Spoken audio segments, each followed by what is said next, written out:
I don't think social media is that bad. Kinda. Let me explain. I believe there are two ways you can consume content on social media. One of them is intentional, and the other one is completely unintentional. Now, obviously, not all social medias are the same. Some of them lean more on the intentional side, whereas others are more veered towards random consumerism. As I said those words, I'm sure you were able to distinguish which platforms are intentional and which ones aren't. TikTok, for example, is it intentional consuming? Of course not. You literally scroll on it without even knowing whether the next video is going to be something you enjoy or it's going to be something completely boring. Pure blind faith on the algorithm. And it does a damn good job as well. Sometimes it's an amazing video that made you burst out laughing, and others it just shows you a video that you couldn't care less about. And the thing is, this is done on purpose.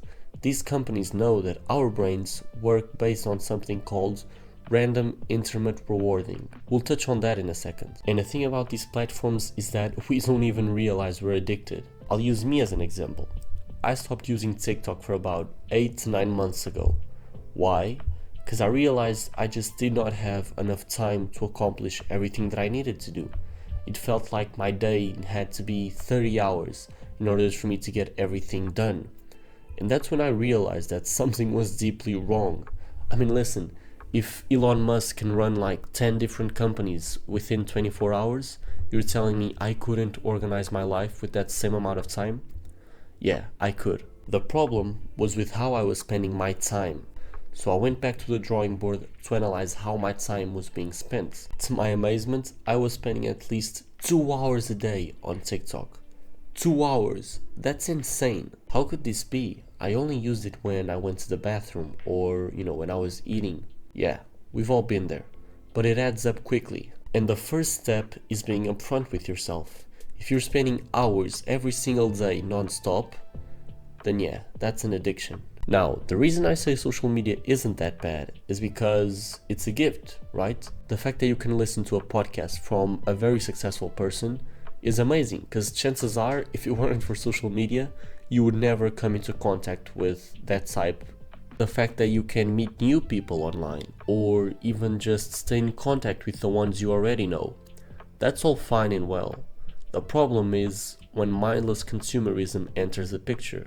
Do you now see that the line of what constitutes social media has been blurred as hell? The key is in asking yourself which social media is worth your time. A couple of months ago, I made this question to myself, and I came to the conclusion that I would keep YouTube. And that's it. Why? Because it's a platform where you can consume intentionally. And trust me, there is so much valuable information out there, you just have to know where to look for it. The rest of the apps I just stopped using. Facebook, uninstall. Twitter, uninstall. Snap, never really used it. Insta, I actually didn't uninstall it, but I just use it to stay in contact with people. I don't watch reels or, stories, whatever it is. So I basically just use it as like WhatsApp. And obviously TikTok I uninstalled. And that was the hardest one as well, because it's just that much addictive. This is my point though, social media isn't inherently bad. The problem is when it starts sucking up hours and hours of your day without you even realizing it. Earlier I talked about random intermittent rewarding. This psychological phenomenon has been leveraged by industries for years, and TikTok is no exception. Why are casinos so enticing? It's not just a chance of hitting it big, it's the thrill of unpredictability. Every time you pull that lever or press that button, there's a chance, however small, that you'll hit the jackpot. And that uncertainty is incredibly addictive. This concept of random intermittent rewarding taps into our brain's rewarding system, which makes it release dopamine, the feel-good neurotransmitter. And here's where TikTok comes into play. Just like a slot machine, the app keeps us hooked with its endless stream of content. You never know what you will come across. You tell yourself, okay, just 5 more minutes. And then 5 minutes went by, but you didn't see what you wanted to see, whatever that was. And then you say, okay, just 5 more minutes. And the cycle repeats. I'm talking from experience here, and when I look back at those memories, it's amazing to me how I didn't see it as an addiction when the behavior was the exact one of an addict. I mean, think about this. There's a reason why the narcotics and social media industry are the only industries that call their customers users. It's this randomness, this element of surprise that keeps us scrolling for hours and hours on end. And before we know it, we're caught in a cycle of consumption, unable to tear ourselves away from the screen. Look, I would love to give custom fit advice, but here's the thing. I don't know you. I do not know what you have been through. The best I can do is tell my story and give recommendations. What works for one person may not work for the other. And that's okay. What's important is finding out what works for you. And it may take some trial and error. So here's my advice. Be honest with yourself. Acknowledge the role that social media plays in your life and how it's affecting you. Set boundaries, whether that is limiting your screen time or unfollowing social media accounts. Or if you want to go the extra mile, uninstall some of the apps. For me, TikTok is a direct uninstall. There's just no reason to keep it. You're not consuming intentionally. In fact, you're doing the exact opposite. And the amount of time you lose from it is huge. Now, once again, take it with a grain of salt. I understand that we live in this amazing era with this amazing tool, social media. Just remember, it is a double-edged sword. So long as you use it to your advantage, it's okay. Not the other way around though. And I get it, I've been there. The thought of deleting the app or taking a break can downright feel terrifying.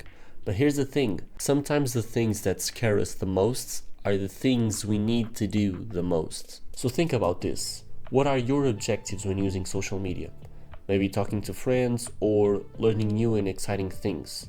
Then see how they align with the goals and tasks that you need to do in your real life. That should give you enough information to make a conscious decision on which apps you'll keep and which ones you'll uninstall. Okay, so let's recap what we covered today. Social media isn't that bad, but it's all about how we consume it. There are two ways, intentional and unintentional. TikTok falls into the latter category, with its addictive nature fueled by random intermittent rewarding, just like the allure of casinos.